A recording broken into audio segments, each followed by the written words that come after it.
आगे आए हैं और इस गौदान आह्वान अभियान को पूर्णतः सफल बनाने के लिए आपने अभी शपथ ली और आप प्रयासरत रहेंगे। इसके लिए मैं आप सभी को नमस्कार करता हूं और आपके अंदर बैठे परमात्मा को प्रणाम करता हूं।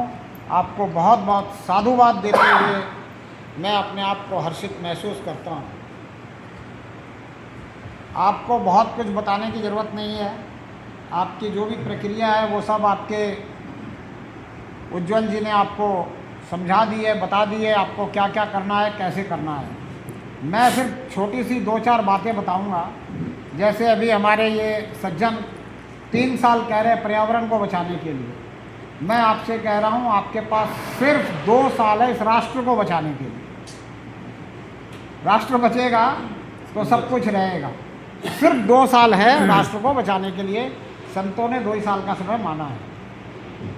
अब इसमें हमें सबसे पहले ये गौ हत्या के लिए जो हमारा प्रयास है कि सरकार एक कड़ा कानून बनाए जिससे गौ हत्या बंद हो जाए, गौ सेवा गौ संरक्षण में हमें सुविधा हो जाए, इस प्रकार की सरकार व्यवस्था बनाए, एक मंत्रालय दे गौ के लिए, और जितनी भी गौचरान भूमि है उनको सबको गौ अभ्यारण्य बनाए। तो ये होगा कैसे?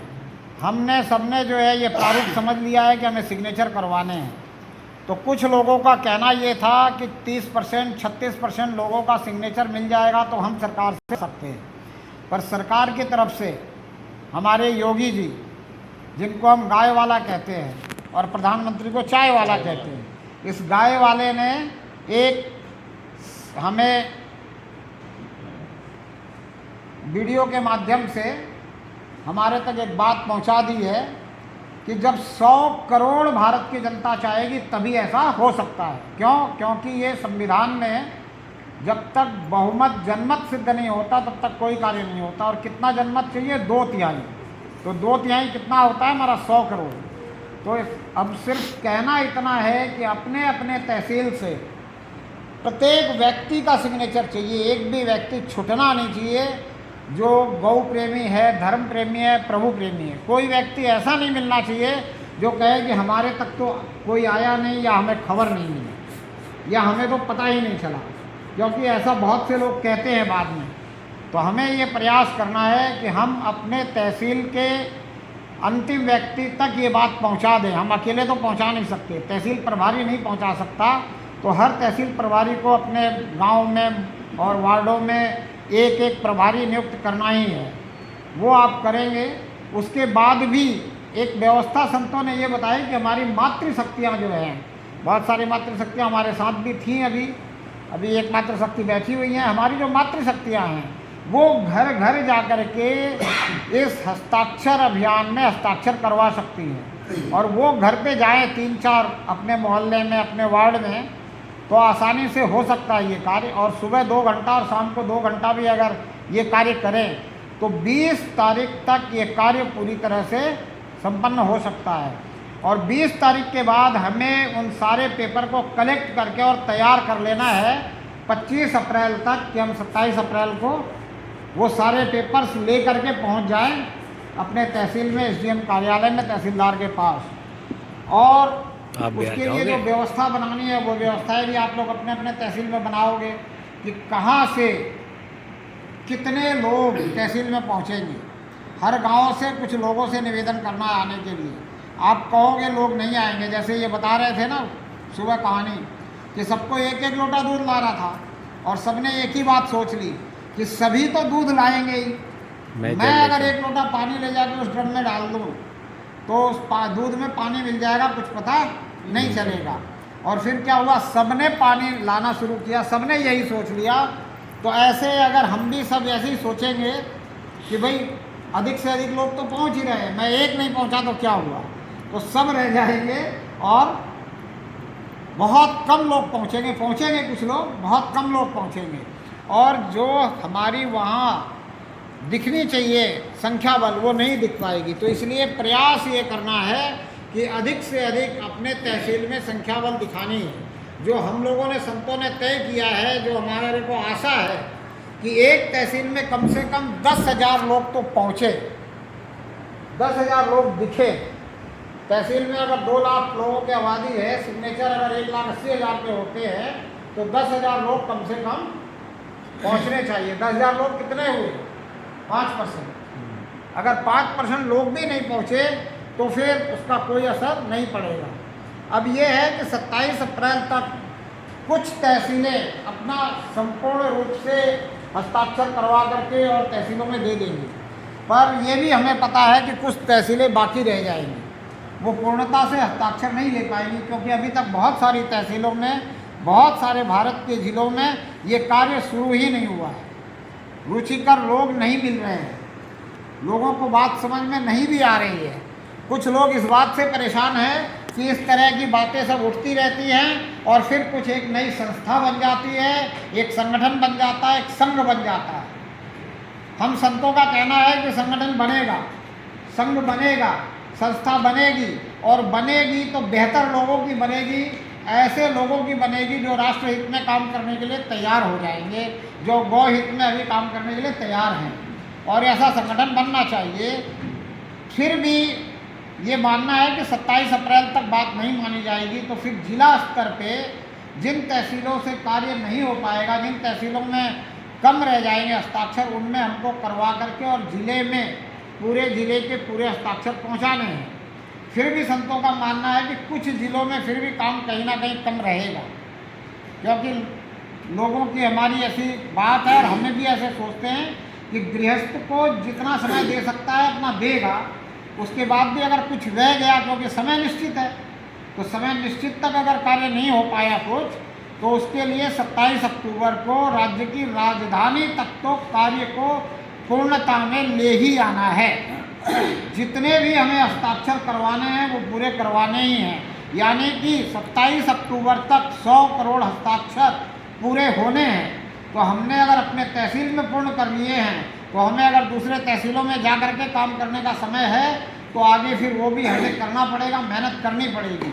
अगर हमने 27 अप्रैल तक पूरी मेहनत कर ली तो आगे मेहनत करने की ज़रूरत नहीं पड़ेगी। अब इसमें हम क्या कर सकते हैं? हमारे तहसील में तो हम मेहनत कर रहे हैं, हम दूसरी तहसील में अपने रिश्तेदारों को खड़ा कर सकते हैं, हम अपने किसी प्रेमी को, किसी जानकार को, किसी बंधु को इस बात को समझा करके खड़ा कर सकते हैं और उसके माध्यम से इसका प्रचार प्रसार करके इस सेवा कार्य को हम मूर्त रूप दे सकते हैं और हमारा किया हुआ ये संकल्प हम पूरा कर सकते हैं। अब इसमें बात खास ये है कि ये यहाँ से शुरुआत है कि हमें जनता को ये बताना है कि आपका अधिकार है कि आपके सिर्फ एक सिग्नेचर से इतना बड़ा काम हो सकता है और कानून बन सकते हैं।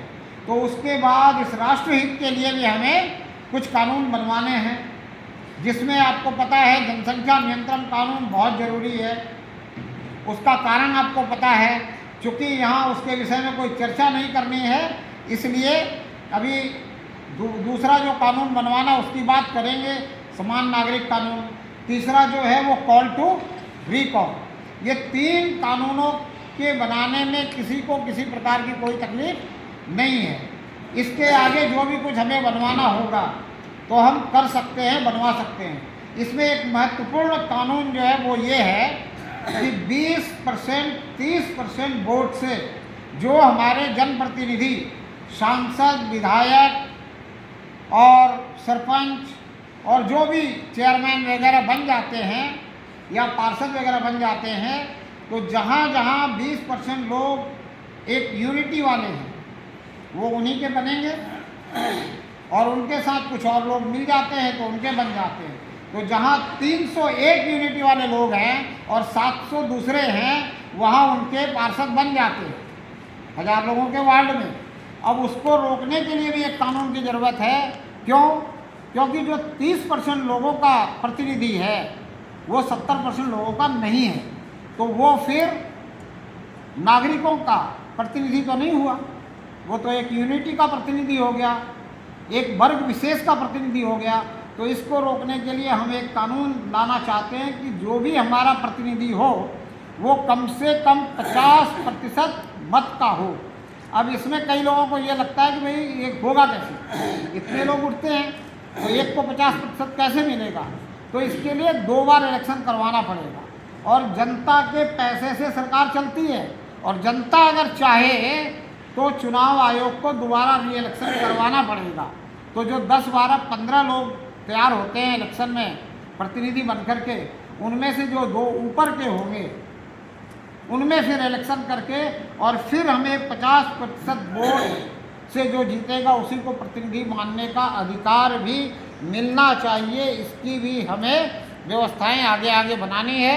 इसलिए आप लोग इसको सिर्फ छोटा सा एक कार्य ना समझ करके पूर्ण समर्पण के साथ राष्ट्रहित और श्रेष्ठ राष्ट्र बनाने का कार्य समझ करके करेंगे। इन्हीं शब्दों के साथ मैं आशा करता हूं कि आप सभी जागरूक नागरिक सभी दूसरे नागरिकों को जगाने का प्रयास करेंगे।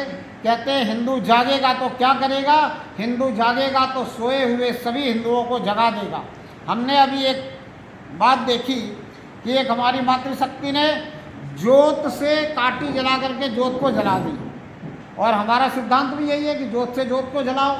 तो जागे हुए को जगाओगे तभी ये राष्ट्र हमारे आगे आने वाली पीढ़ी के लिए पूर्णतः सुरक्षित और संपन्न राष्ट्र के रूप में हो जाएगा।